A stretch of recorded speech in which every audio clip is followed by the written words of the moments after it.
नमस्कार प्रेक्षकांनो. आजच्या भागामध्ये नागराजने एक सत्य दडवून ठेवले आहे, त्याबद्दल समजणार आहे. तुम्हाला ठरलं तर मग मालिकेतील पुढच्या घडामोडी अत्यंत रोमांचक आणि भावनिक वळण घेणाऱ्या पाहायला मिळणार आहेत. मागच्या भागात आपण पाहिलं की नागराज अखेर पोलिसांच्या ताब्यात जातो, पण जाताना तो प्रचंड संतापलेला असतो आणि मोठ्या आत्मविश्वासाने सांगून जातो की तो वरच्या कोर्टामध्ये अपील करून पुन्हा बाहेर येईल आणि अर्जुनला हरवून दाखवेल. नागराजचा राग अजूनही कमी झालेला नसतो आणि त्याच्या डोळ्यांमध्ये सूडाची आग स्पष्ट दिसत असते. त्यानंतर सीन थेट नागराज आणि प्रिया यांच्या भेटीकडे जातो. प्रिया नागराजला भेटायला येते तेव्हा नागराज तिच्याकडे खंडपणे पाहतो आणि म्हणतो की महिपातला तर मी मारणारच आहे, पण त्यासोबत तुझाही जीव घेण्याची माझी योजना आहे. नागराजचे शब्द ऐकून प्रिया घाबरलेली दिसते, पण ती काही न बोलता फक्त शांत उभी राहते, कारण तिला माहिती असतं की नागराजचा राग किती धोकादायक आहे. कॅमेरा हळूहळू त्या दृश्यातून बाहेर येतो आणि सीन सुभेदारांच्या मोठ्या हॉलमध्ये शिफ्ट होतो, जिथे संपूर्ण सुभेदार कुटुंब एकत्र आलेले आहे. हॉलमध्ये आनंदाचं वातावरण आहे, कारण रविराजला न्याय मिळाल्यामुळे सर्वजण समाधानी दिसत आहेत. कोणी गोड पदार्थ वाटत आहे तर कोणी एकमेकांचे अभिनंदन करत आहे. घरात हलकासा हास्य आणि समाधानाचा सूर पसरलेला आहे. तेवढ्यात अचानक सचिन अस्मिताचा हात धरून तिला हॉलमध्ये घेऊन येताना दिसतो. अस्मिताच्या चेहऱ्यावर थोडीशी गंभीरता आणि थोडा निर्धार दिसत असतो, तर सचिन मात्र शांत पण ठामपणे चालत असतो. सचिन आणि अस्मिता हॉलमध्ये प्रवेश करताच अर्जुन अचानक जागेवरून उठतो आणि त्याच्या चेहऱ्यावर संताप स्पष्ट दिसू लागतो. अर्जुनचा राग पाहून प्रतापरावही उठतात आणि मोठ्या आवाजात विचारतात की हा माणूस आपल्या घरामध्ये काय करतोय. वातावरण एकदम तणावपूर्ण होतं आणि हॉलमधील आनंदाचं वातावरण क्षणात बदलून गंभीरतेमध्ये रूपांतरित होतं. तेवढ्यात अस्मिता शांतपणे पण ठाम आवाजात अर्जुनकडे पाहत म्हणते की अर्जुन, मी माझ्या आयुष्यातील मागचं सगळं विसरायचं ठरवलं आहे आणि मी माझं सचिनसोबत असलेलं लग्न मोडणार नाही. अस्मिताचे शब्द ऐकून अर्जुनच्या चेहऱ्यावर आश्चर्य, दुःख आणि राग यांचे मिश्र भाव दिसतात. अर्जुन काही क्षण शांत राहतो, पण त्याच्या डोळ्यांमध्ये असलेली वेदना स्पष्ट दिसत असते. त्यानंतर सीन अर्जुनच्या रूममध्ये जातो, जिथे सायली अर्जुनशी बोलताना दिसते. सायली अर्जुनला सांगते की तुम्ही असे फोटो का दाखवणार होतात, ज्यामुळे महिपात लगेच साक्ष द्यायला तयार झाला.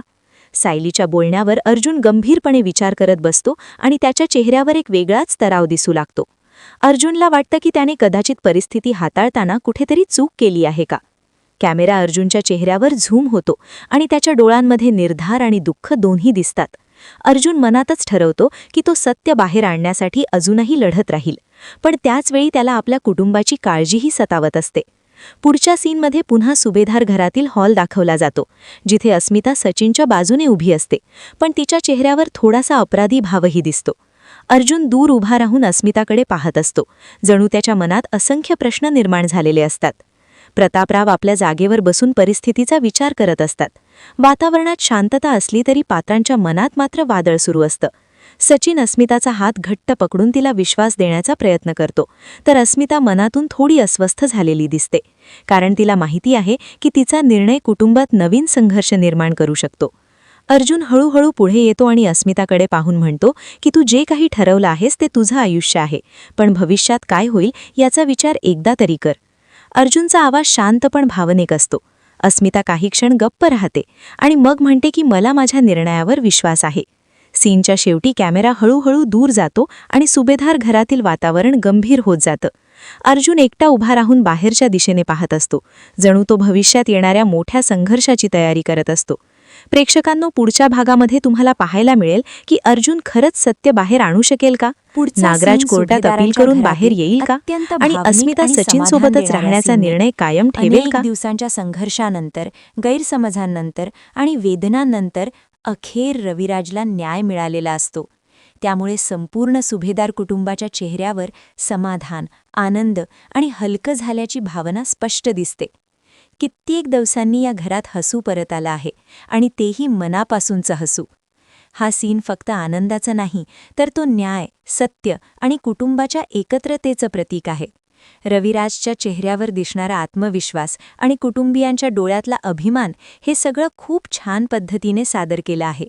दिग्दर्शकाने या क्षणाला जास्त डायलॉग्स न देता चेहऱ्यावरील भाव आणि पार्श्वसंगीतातून भावनांची तीव्रता पोहोचवली आहे. प्रतिमेचा भावनिक क्षण. सगळे आनंदात गप्पा मारत असतानाच अचानक प्रतिमा उठते. तिच्या चेहऱ्यावर एक वेगळीच शांतता आणि ठामपणा दिसतो. ती सायलीकडे बघून म्हणते, सायली, मी तुझ्यासाठी काहीतरी आणलं आहे. सायली थोडी आश्चर्यचकित होते. प्रतिमा तिच्या हातात एक छोटंसं गिफ्ट ठेवते. सायली ते उघडते आणि म्हणते, खूप छान आहे. यावेळी प्रतिमा जे बोलते ते खूप गहन आहे. संकटं माणसाची परीक्षा पाहत असतात आणि त्या परीक्षेतूनच आपल्याला आपल्या परक्या माणसांची खरी ओळख होते.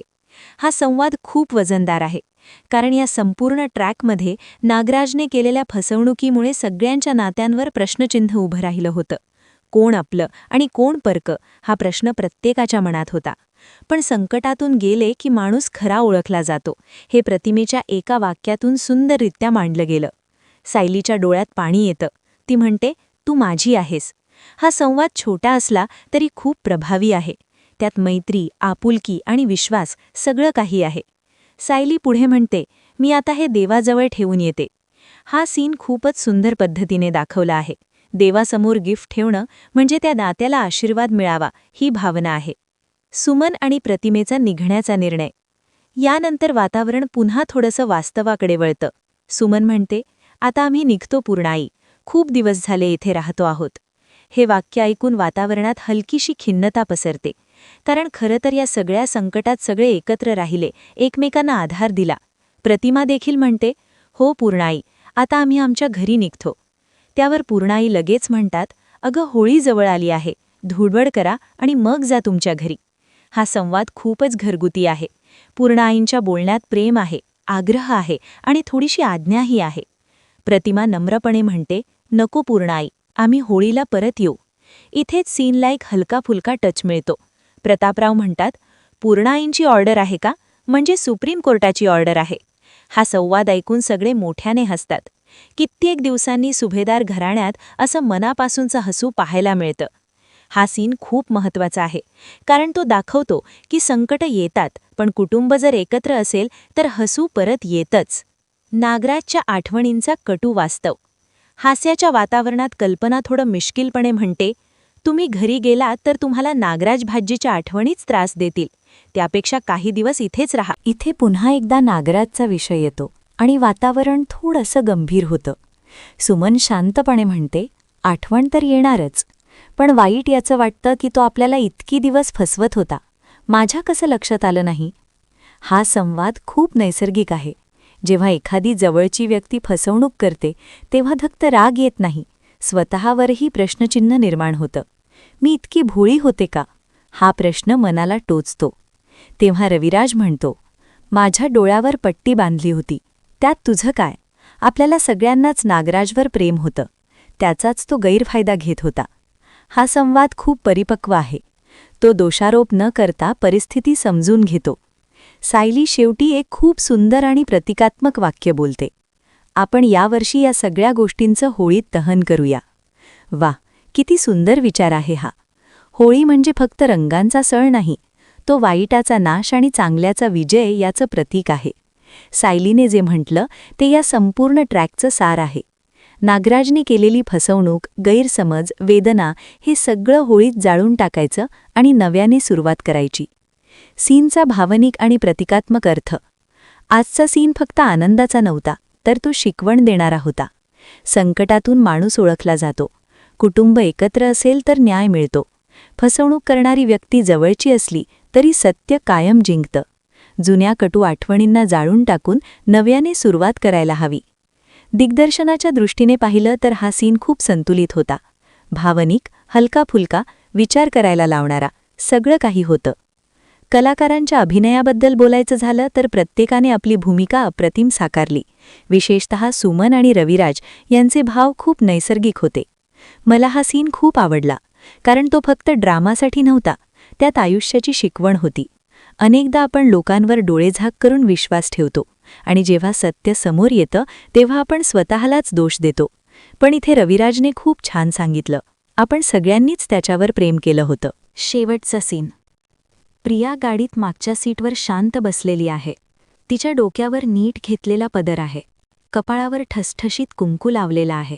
तिच्या चेहऱ्यावर हलका ताण आहे, पण डोळ्यात मात्र ठाम विश्वास दिसतो. गाडी रस्त्यावरून हळूहळू पुढे जात आहे. ती आपल्या पर्समधून मोबाईल काढते आणि अश्विनला फोन लावते. हॅलो, अश्विनचा आवाज येतो. प्रिया शांत पण भावूक आवाजात म्हणते, अश्विन, मी आत्ता मंदिरात गेले होते. अश्विन थोडा आश्चर्याने विचारतो, मंदिरात? सगळं ठीक आहे ना? ती हलकसा हसते. हो, सगळं ठीक आहे. पण मनात एकच विचार होता, आपली केस. क्षणभर थांबून ती पुढे म्हणते, मी देवाला नवस केला आहे. आपण जर ही केस जिंकलो ना, तर मी देवाला 100 प्रदक्षिणा घालणार. फोनच्या दुसऱ्या टोकाला काही क्षण शांतता पसरते.